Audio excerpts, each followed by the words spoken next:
雖然眼鏡已經進化成為潮流之物，但講到底佢嘅功能都係改善視力。最近光學老牌 Zeiss 就喺德國嘅柏林舉行咗盛大嘅新品發佈會，發佈咗最新嘅 Drive Safe 鏡片。以為鏡片發佈內容一定非常沉悶，但大會就喺車上大玩 Mapping Projection， 光影效果令到靜止嘅車仿如高速移動，即時令人精神一振。現場更加有 Segway 以及小型賽車試玩，切合駕駛嘅主題。當然重點梗係可以上車親身體驗新鏡片嘅設計同埋點樣改善駕駛體驗啦。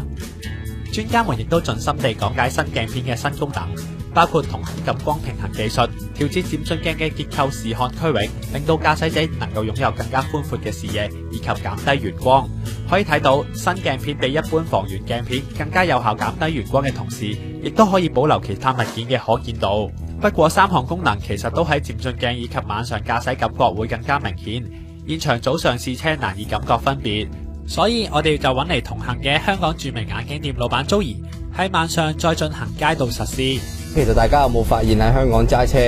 一般而家啲新車好多都已經改用咗 LED 燈，咁 LED 燈呢比一般嘅車頭燈更加殘眼啦。所以有時夜晚揸起車上嚟，其實我哋隻眼好辛苦㗎。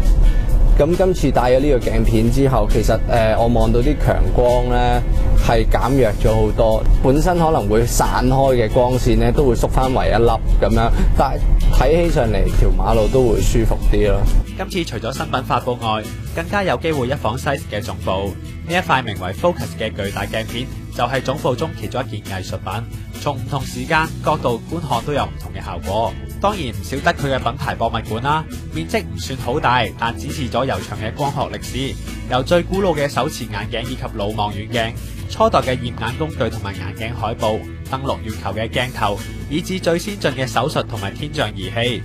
餘慶節目仲有參觀望遠鏡廠房，喺廠房裏邊可以睇到唔同類型望遠鏡嘅完整生產過程，亦都可以睇到各款鏡片嘅打磨過程。雖然同常接觸嘅眼鏡同埋相機鏡頭唔同，但從中可以睇到品牌對光學技術理解嘅高超同埋執着，亦都總算大開眼界。